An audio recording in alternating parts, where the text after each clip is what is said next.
We only have a few destinations left in our fall foliage and fun road trip, but how much fun has it been, especially when you find little surprises along the way.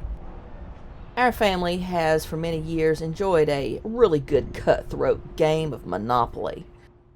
A family competition has often been a part of our New Year's Eve festivities.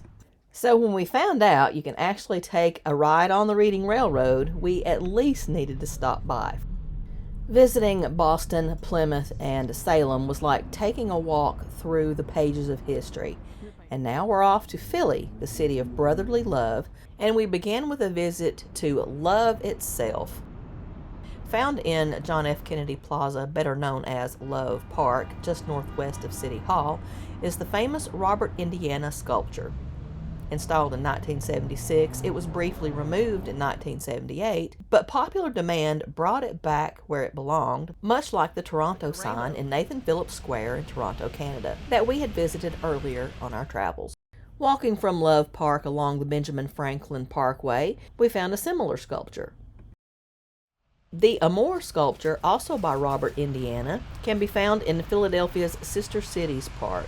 Adjacent to Sister Cities Park is Logan Square and the Swan Memorial Fountain. Logan's Square marks a beautiful tree-lined section of the parkway, for which the trees were planted as a tribute of honor and gratitude to the men who served their country in the Great War. Also along this section of the parkway, many world-renowned museums can be found, including the Barnes Foundation, the Moore College of Art and Design, and the Rodin Museum. Also in this area are the Franklin Institute and the Academy of Natural Sciences of Drexel University. The Benjamin Franklin Parkway ends at the Oval, just in front of the steps of the Philadelphia Museum of Art. These steps are also fondly called the Rocky Steps. Sylvester Stallone portrayed Rocky Balboa in the 1976 movie Rocky. The film is about a boxer from Philadelphia who is struggling to survive and climbs the steps as part of his training. The Rocky statue, created by artist A. Thomas Schoenberg in 1980 for a scene in the film Rocky III, sits just off to the right of the steps. Visitors to Philadelphia have their photo made with the Rocky statue or recreate the scene from the movie as they run up the steps.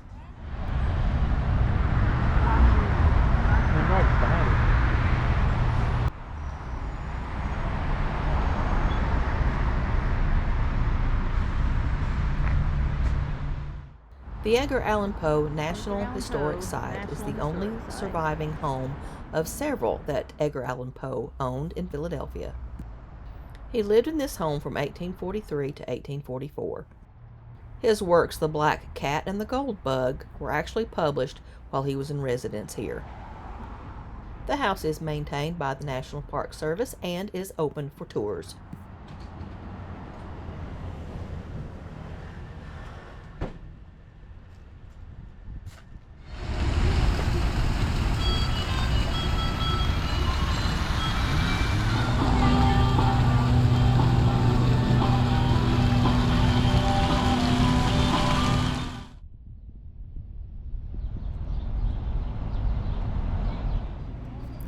Independence Hall is also taken care of by the National Park Service and is open from 9 a.m. to 10:30 a.m. with no ticket required for self-guided tours. 20-minute guided tour tickets can be purchased for times between 10:40 and 4 p.m. daily. The Park Service also offers a 40-minute extended guided tour beginning at 4:20 p.m.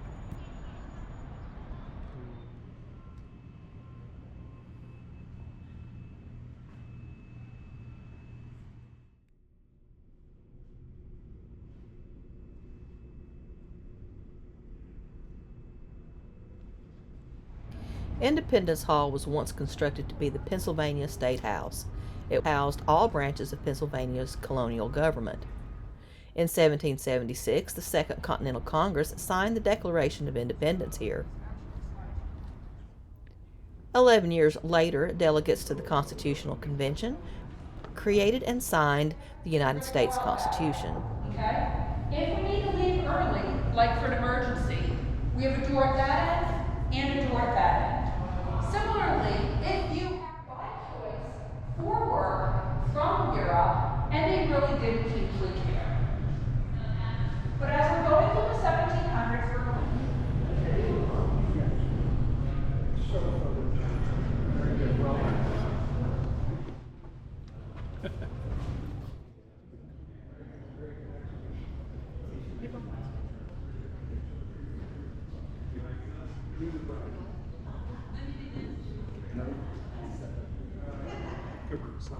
She said a lot of items were old, but more than likely not original here. But the chair in the back on the table, behind the table on the dais, has like a sun or a crown emblem on it, was actually used by George Washington.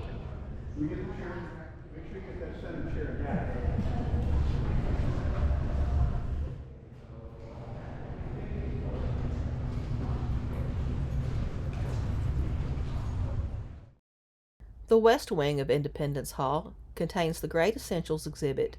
No tickets are required to visit the Great Essentials exhibit, and the exhibits include original printed copies of the Declaration of Independence, the Articles of Confederation, and the U.S. Constitution. Also on exhibit is a silver inkstand believed to have been used during the signing of both the Declaration of Independence and the United States Constitution. Independence Hall is considered the birthplace of America and is a UNESCO World Heritage Site. Traveling from Boston, where the seeds of revolution were planted, to Independence Hall in Philadelphia, where the efforts of the revolution culminated, was just a really indescribable experience.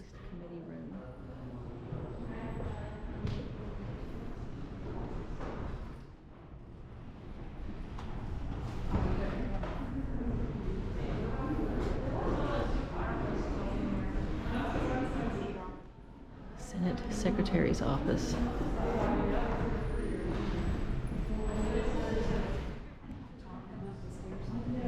Joint Committee room.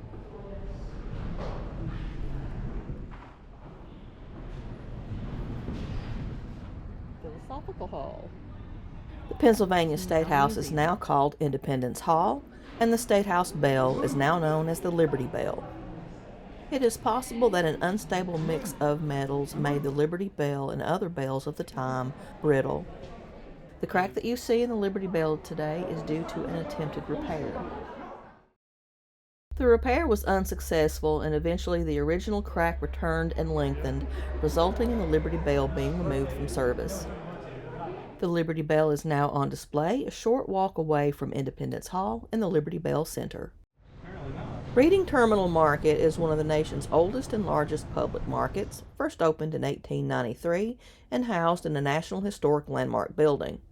We initially stopped by because, you don't go to Philly without having an authentic Philly cheesesteak, and ended up finding ourselves very much enjoying exploring the 75 diverse, small family-owned businesses, providing everything from local produce to meats, poultry, seafood, flowers, and more.